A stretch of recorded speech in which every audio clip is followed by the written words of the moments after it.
오늘 우리에게 주신 말씀입니다. 역대하 30장 1절에서 12절 말씀입니다. 1절 제가 먼저 봉독해 올립니다. 히스기야가 온 이스라엘과 유다에 사람을 보내고 또 에브라임과 므낫세의 편지를 보내어 예루살렘 여호와의 전에 와서 이스라엘 하나님 여호와를 위하여 유월절을 지키라 하니라. 왕이 방백들과 예루살렘 온 회중과 더불어 의논하고 둘째 달 유월절을 지키려 하였으니 이는 성결하게 한 제사장들이 부족하고 백성도 예루살렘에 모이지 못하였으므로 그 정한 때에 지킬 수 없었습니다.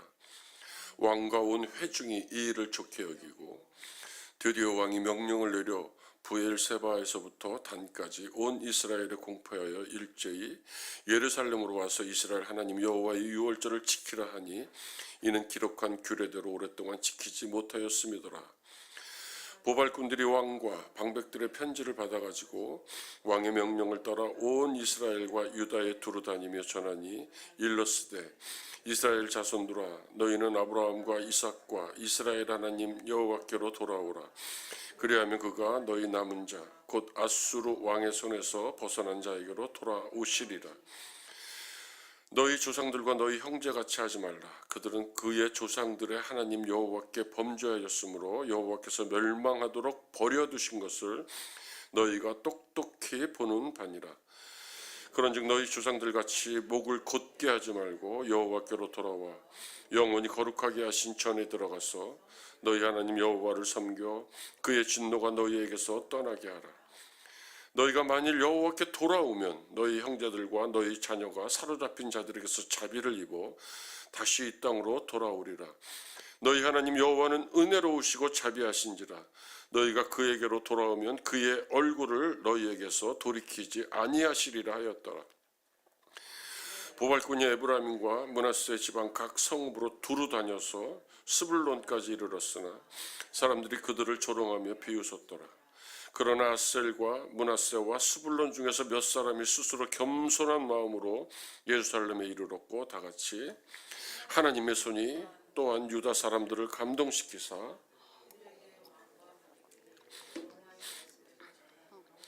한 마음으로 준행하게 하셨더라. 13대 유다 13대 왕으로 히스기야가 등극합니다. 왕이 된 첫날부터 왕권이 아닌 하나님의 신권에 몰두합니다. 그동안 닫혀있던 아버지 때 닫혀있던 성전의 문을 활짝 열고 성전을 통한 하나님의 은혜와 복을 갈망하며 망가진 것을 보수하고 버릴 것을 버립니다. 이 말씀처럼 우리도 어느 날 하나님이 감동시키시면 우리의 예배가 온전히 회복되기를 주님의 이름으로 축복합니다. 하나님이 에스겔 선지자를 부르셨을 때 이스라엘 민족을 이렇게 표현합니다. 뻔뻔하고 마음이 굳었다. 패역한 족속이다. 그렇게 말씀하시면서 에스겔한테 이렇게 얘기합니다. 너는 가서 듣든지 아니 듣든지 너는 내 말대로 고하라. 에스겔서에서 그렇게 말씀하십니다. 그러면서 그 하나님을 버리고 우상을 따르는 이스라엘 백성을 고발하시는데 이 얘기가 참 가슴이 아픕니다. 그가 또 나를 데리고 여호와의 성전 안뜰에 들어가시니라. 보라 여호와의 성전 문 곧 현관과 제단 사이에 약 25명이 여호와의 성전을 등지고 낯을 동쪽으로 향하여 동쪽 태양에게 예배하더라. 제가 20대 때 읽었던 철학적인 책을 보면 동굴론이라고 합니다. 앙리 베르그송, 플라톤 사상을 한다는 사람들이 한 번씩은 다 고민하는 문제인데 동굴이 있는데 사람들이 그 동굴 안에서 살아요. 근데 동굴 안에서 사는데 동굴 밖을 향해서 살지 않고 동굴 안을 향해서 살고 있습니다. 동굴 밖엔 나쁜 세계야 이렇게 얘기하면서 해가 뜨면 태양이 동굴 안으로 들어오는 것이 아니라 동굴 입구를 막고 있는 지도자들 등 쪽으로 해서 그림자가 이렇게 비치게 됩니다. 그러면 자기 그림자를 보면서 세상을 설명하고 삶을 설명하고 이런 겁니다. 리처드 바크에서 나오는 그 어떤 갈매기처럼 높이 오르고자 했던 갈매기처럼 한 청년이 세상 밖으로 동굴 밖으로 몰래 나갔다가 그 세상을 보고 옵니다. 태양을 받아서 풋풋하게 자라는 풀들, 수목들, 바다 다 보고 와서 세상은 그렇지 않아요. 근데 결국에는 그 사람들이 나갔던 애들을 정죄하고 다시 동굴 벽을 향해서 돌아앉아서 살아가게 됩니다. 그게 동굴론인데 에스겔서에서 하나님이 얘기하는 겁니다. 내가 사랑하는 종들이 예루살렘 성전에는 앉았는데 제단을 향해 있는 게 아니라 제단을 등지고 동쪽으로, 제단은 서쪽을 향해야 되는데 동쪽으로 향해서 하나님을 등진 겁니다. 그러고 나서 태양신에게 절했다. 이렇게 되는 겁니다. 성전 예배를 회복하고 성전을 정화시키는 이거는 단순한 것 같지만 그렇지 않습니다.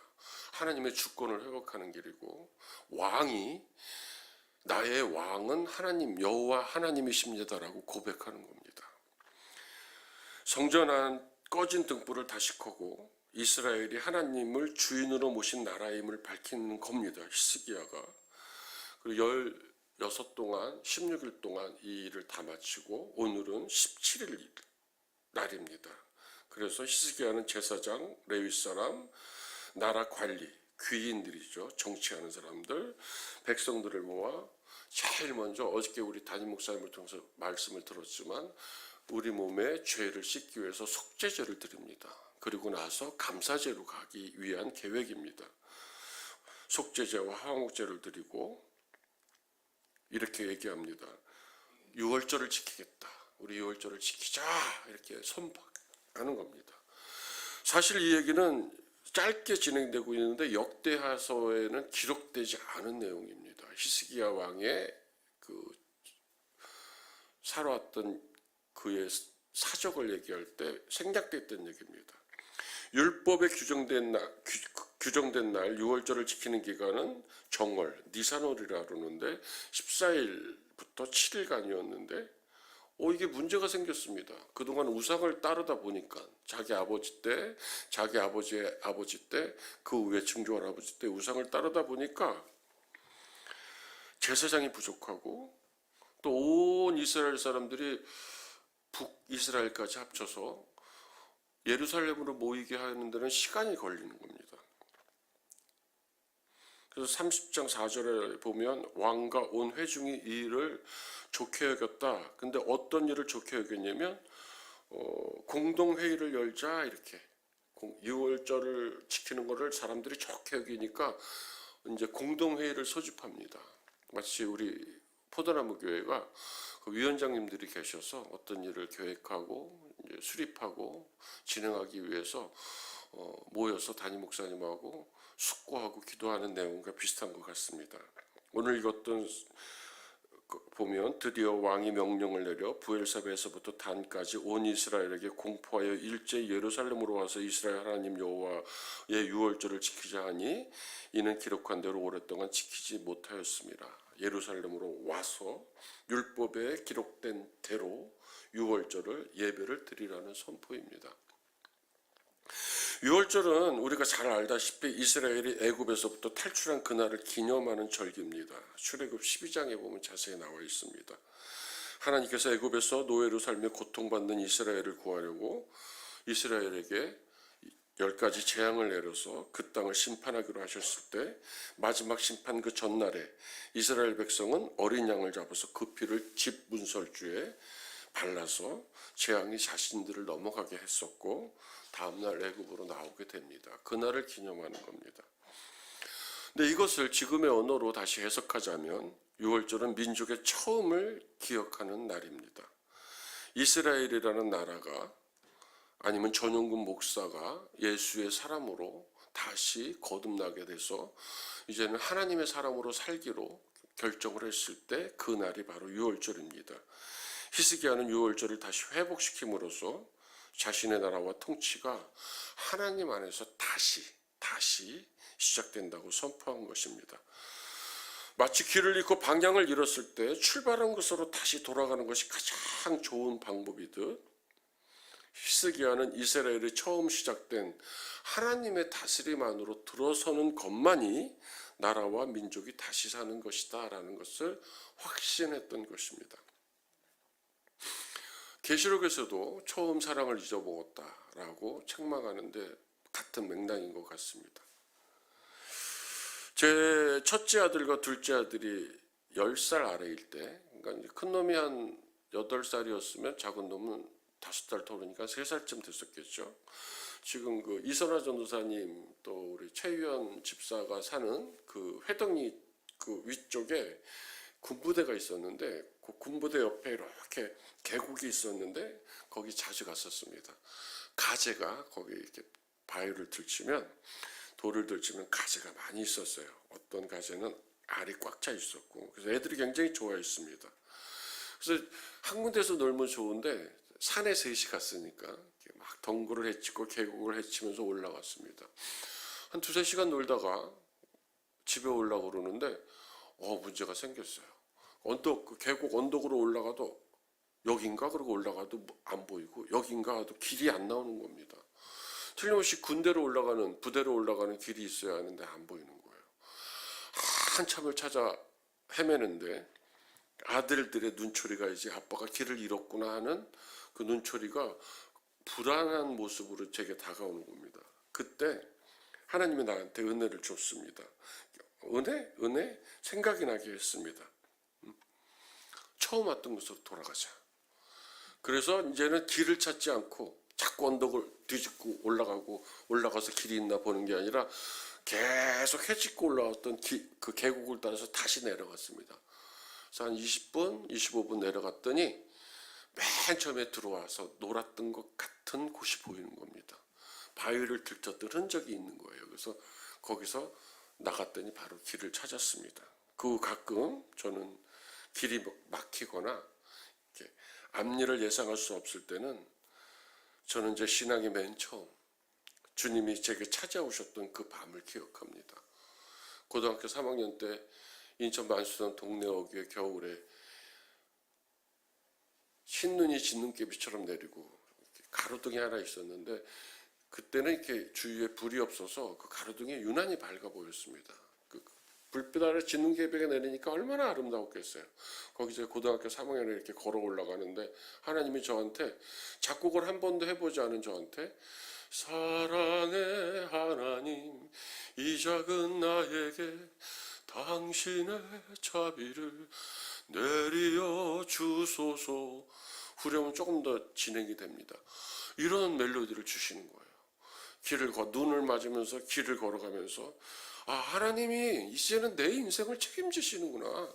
그 감격에 빠졌던 그 처음 사랑의 제가 하나님을 향했던 그 간절함입니다. 저는 그 밤을 기억합니다. 포도나무 교회에서 사역도 마찬가지예요.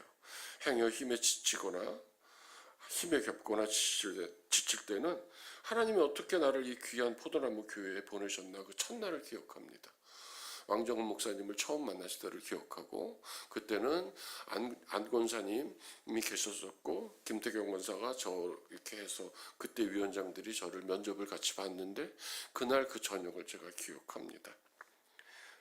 하지만 제가 포도나무 교회에 온 그 하나님의 이력을 제가 설명드리자면 35년이라는 세월 동안 하나님께서 나를 이곳에 보내시기 위해서 일하셨던 그거를 여러분들한테 어느 날쯤인가는 설명을 드릴 날이 있을 겁니다. 다시 본문으로 돌아갑니다. 6월절은 말씀을 순종할 때 진노를 피할 수 있었던 날입니다.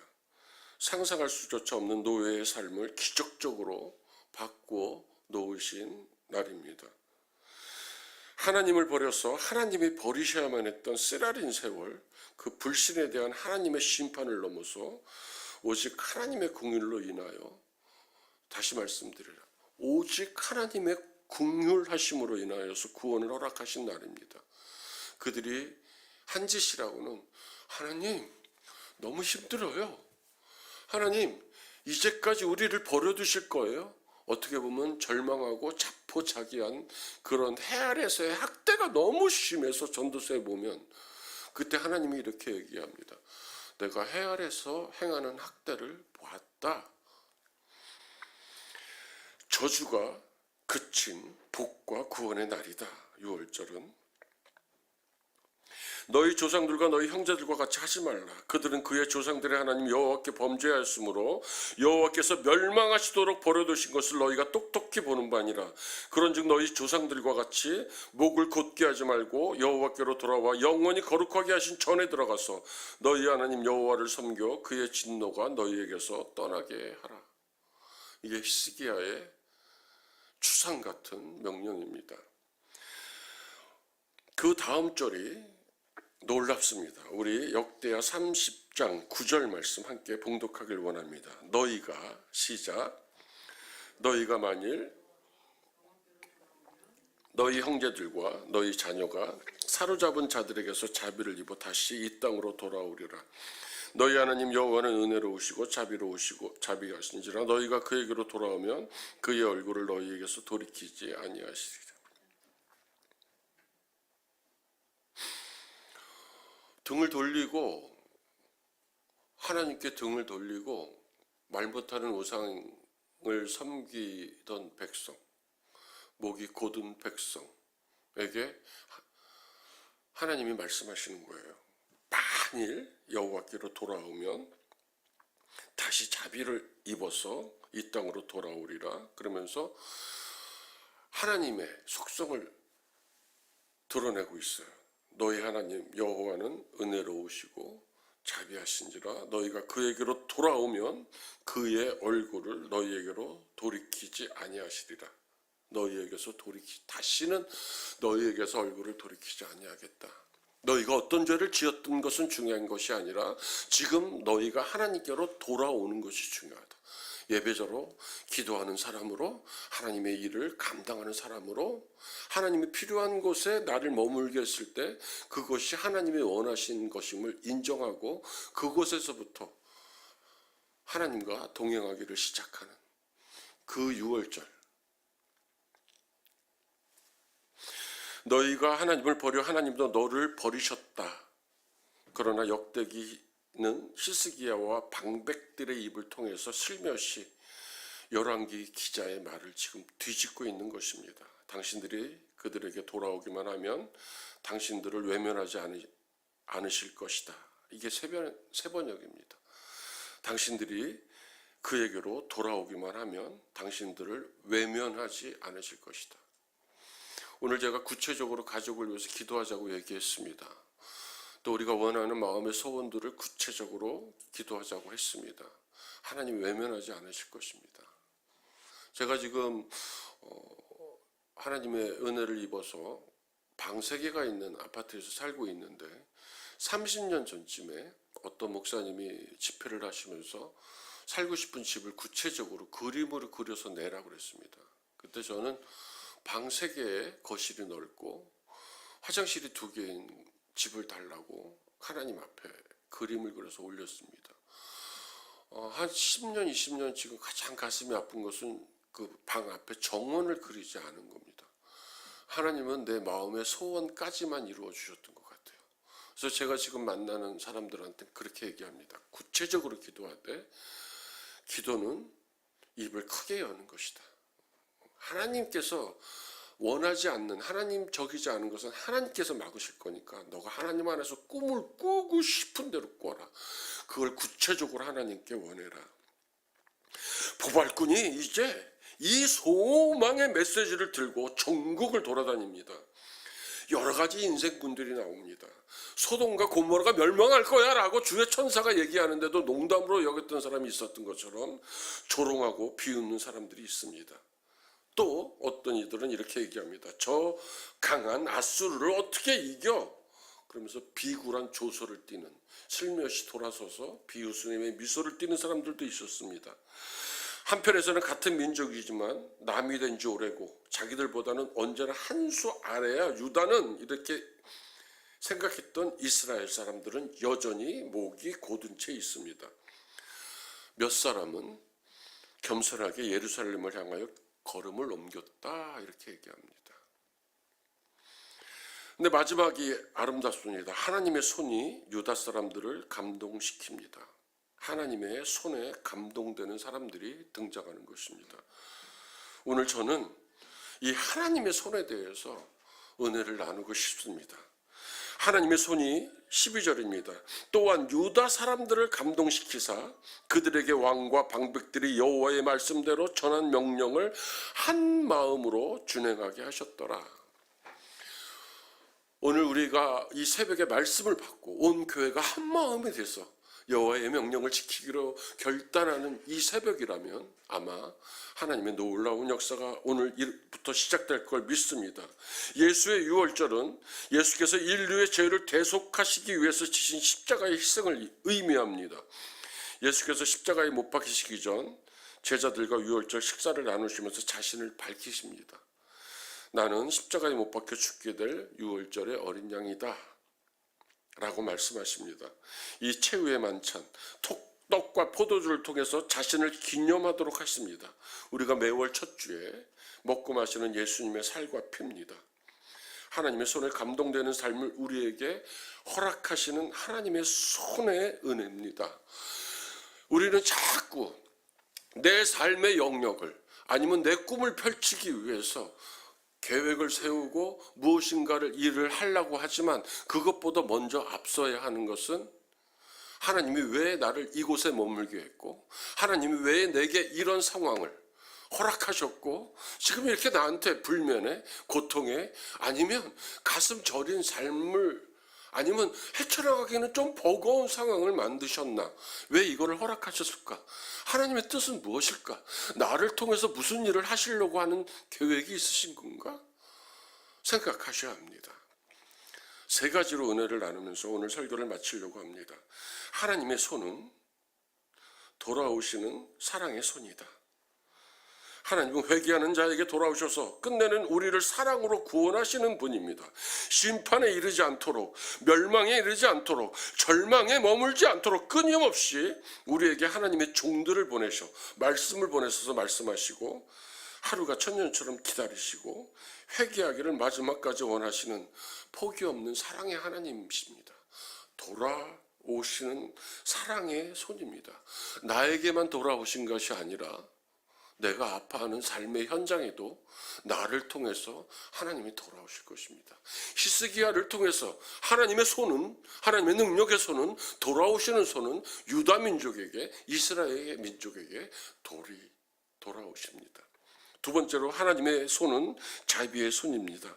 어떠한 죄악에서든 오늘 회개하는 유다 백성들에게, 우리에게 은혜를 베푸시는 손입니다. 하나님의 것으로 채우시는 손입니다. 제가 전도 나갈 때 이교회 권사님과 김용화 권사님을 붙잡고 기도합니다. 권사님, 하나님의 일 이 새벽에 하시면서 기쁘시죠? 하나님이 대신에 권사님들의 삶을 하나님의 것으로 가득 채우실 거예요. 하나님의 손은 자비의 손입니다. 마지막으로 하나님의 손은 보호의 손입니다. 하나님의 말씀대로 살 수 있도록 성령으로 감동시키시는 손입니다.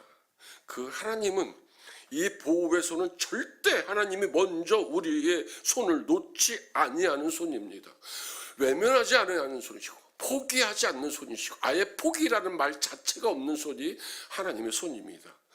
그 하나님의 손이 주님을 갈망하시면서 새벽에 깨어 예배하는 우리에게 영원히 함께 하실 것입니다. 그 하나님의 손을 누리시는 복된 오늘 하루 되시기를 주님의 이름으로 축복합니다. 우리 말씀 붙들고 기도하기를 원합니다. 너희가 만일 여호와께로 돌아오면 너희 형제들과 너희 자녀가 사로잡힌 자들에게서 자비를 입어 다시 이 땅으로 돌아오리라. 마음에 소원이 있습니까? 하나님, 나 이제 돌아왔어요. 하나님, 유월절 내 첫사랑을 회복합니다. 하나님, 이제 하나님께 기도합니다. 하나님, 우리 자녀가 사로잡힌 자들에게 자비를 얻어 다시 돌아오게 하시옵소서. 내 문제가 이제는 해결되어서 하나님 앞에 온전히 서는 하나님의 나의 삶이 될 수 있도록 도와주시옵소서. 이 묶인 것을 풀어주시옵소서. 우리 이 말씀 붙들고 주여 한 번 외치고 통성으로 기도합니다. 주여, 감사합니다. 하나님, 나 이제 왔습니다 하나님. 주의 친절한 팔에 안기기 위해서 왔습니다 하나님. 하나님은 나를 결코 놓친 적 없지만 하나님은 내 믿음이 연약해서 하나님은 내가 때로는 하나님께 불평하고 불만하고 떠났습니다.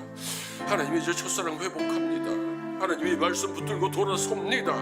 하나님은 나를 통해서 하나님의 놀라운 일들이 하나님이 우리 가정에 우리 기업에 하나님의 우리 몸된 교회에 하나님의 이 중원과 이 나라에 하나님의 일어나길 원합니다. 예배가 회복되게 하시고 기도가 회복되게 하시고 하나님을 향한 하나님의 우리 마음의 소원들이 이루어져서 이 땅의 그리스도의 나라가 나로 인해서 시작되게 하여 주시옵소서. 모든 몸된 포도나무 교회에서 통해서 이 중원교회가 일어나게 하여 주시고 구원받는 백성이 날마다 늘어나게 하시고 이곳에 모인 자들이 한 마음이 되어서 하나님 앞에 돌아오는 놀라운 사랑의 역사가 일어날 수 있도록 도와주시옵소서. 하나님 도와주시옵소서. 하나님 도와주시옵소서. 우리 한 번 더 하나님 말씀 붙들고 기도하시다가 각자의 기도 제목들을 가지고 기도하다가 돌아가시기 바랍니다. 오늘 말씀 12절 말씀입니다. 하나님의 손이 또한 유다 사람들을 감동시키사 여호와의 말씀대로 전한 명령을 한 마음으로 준행하게 하셨더라. 하나님의 손이 오늘 우리를 감동시키는 이 새벽이 되길 간절히 원합니다. 우리 주여 한번 외치고 통성으로 기도합니다. 주여! 하나님 도와주시옵소서. 하나님의 손은 돌아오시는 손입니다. 하나님의 손은 자비의 손입니다. 하나님의 손은 하나님의 것으로 채우시는 보호의 손이고 결코 우리를 외면하지 않고 놓지 않으시는 하나님의 손입니다.